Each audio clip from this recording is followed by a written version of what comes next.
सच में विश्व की सबसे बड़ी पार्टी भारतीय जनता पार्टी यानी बीजेपी बिहार के एक्स आईपीएस आनंद मिश्रा जो कि बक्सर से निर्दलीय लोकसभा के प्रत्याशी हैं उनसे डर गई है। और यह डर इतना है कि एक राज्य के मुख्यमंत्री बक्सर में आते हैं और लगभग 5 मिनट तक अपने भाषण में आईपीएस आनंद मिश्रा की चर्चा करते हैं। अपने भाषण में आनंद मिश्रा के बारे में वो सब कुछ कहते हैं जिससे बक्सर के लोग तो कम से कम आहत हो ही गए हैं।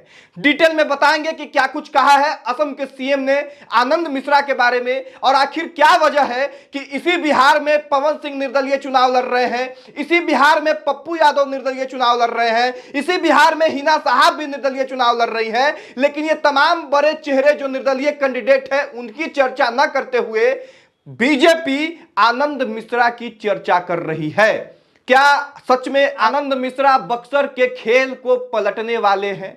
समझेंगे इस वीडियो में, अंत तक बने रहिएगा। पहले नमस्कार, मेरा नाम राकेश है और आप प्रयास न्यूज पे ये वीडियो देख रहे होंगे।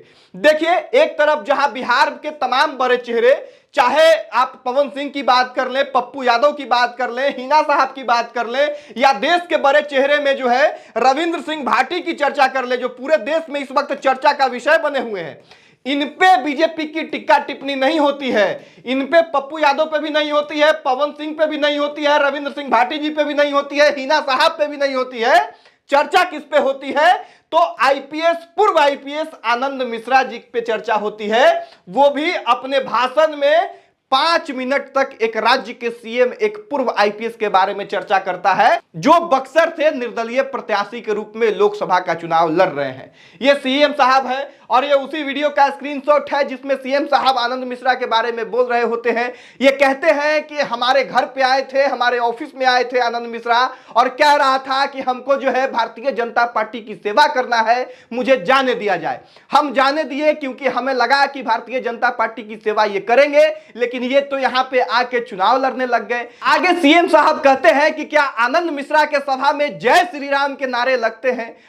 ये आनंद मिश्रा का मीटिंग में जय श्री राम सुनाई देते हैं क्या? अब भला जय श्री राम का नारा लगना और एक अच्छा नेता में क्या कनेक्शन है, ये तो भाई सीएम साहब ही बताएंगे या भारतीय जनता पार्टी के लोग बताएंगे।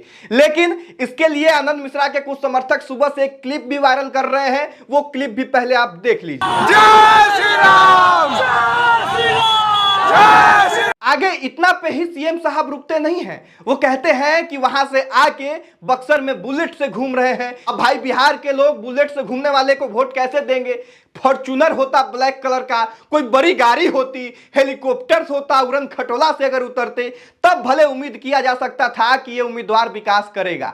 अब हेलीकॉप्टर, फॉर्च्यूनर, बुलेट और विकास का क्या कनेक्शन है, ये तो बीजेपी के ये सीएम साहब ही बताएंगे। आगे सीएम साहब कहते हैं कि बताइए कि बुलेट से घूमने वाला चाहिए या फिर मथुरा में मंदिर बनाने वाला चाहिए। अब यह भी अजीब विडंबना है कि बक्सर लोकसभा का क्षेत्र है, बक्सर कितना महत्वपूर्ण है रामायण काल को लेकर, धर्म को लेकर, इसकी चर्चा न करते हुए मथुरा जाते हैं सीएम साहब और मथुरा की चर्चा बक्सर में करते हैं। बक्सर के विकास की चर्चा नहीं होगी, मथुरा के विकास की चर्चा होगी और बक्सर के लोगों का वोट लेने का प्रयास किया जाएगा। आगे सीएम साहब ये भी कहते हैं कि आनंद मिश्रा को हम वापस लेके जाएंगे। आनंद मिश्रा का घर अभी असम में भी है, वहीं पे इनको लेके जाएंगे, बक्सर में छेड़छाड़ करने का मौका नहीं देंगे। अब बता दें कि वही असम के सीएम साहब हैं जिस असम में आईपीएस आनंद मिश्रा जो है वो कार्यरत थे, अपना सेवा दे रहे थे और वहीं से आनंद मिश्रा वापस आए और बक्सर से निर्दलीय प्रत्याशी के रूप में लोकसभा का चुनाव लड़ रहे हैं। अब कितना मजबूती से लड़ रहे हैं इस बात का अंदाजा आप इससे लगाइए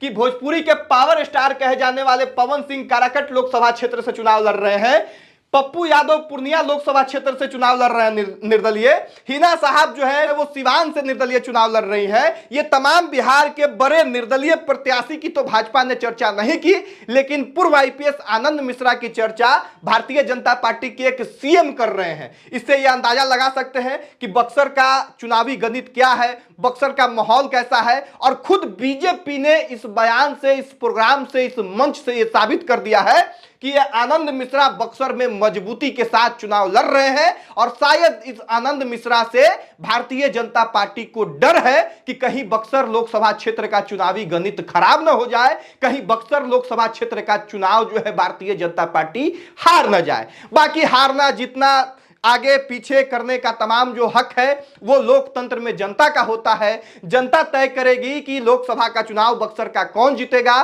लेकिन फिलहाल जो चर्चाएं चलने लग गई है बक्सर लोकसभा क्षेत्र को लेके, खास करके सीएम साहब के बयान के आने के बाद, उसके बाद एक वीडियो बनाना तो बनता था। आप लोग कमेंट में बता दीजिए कि क्या सच में आनंद मिश्रा इतने मजबूती के साथ बक्सर से चुनाव लड़ रहे हैं। इस वीडियो को यहीं पे समाप्त करेंगे। शेयर जरूर कर दीजिएगा वीडियो को। बाकी बहुत धन्यवाद। जय हिंद।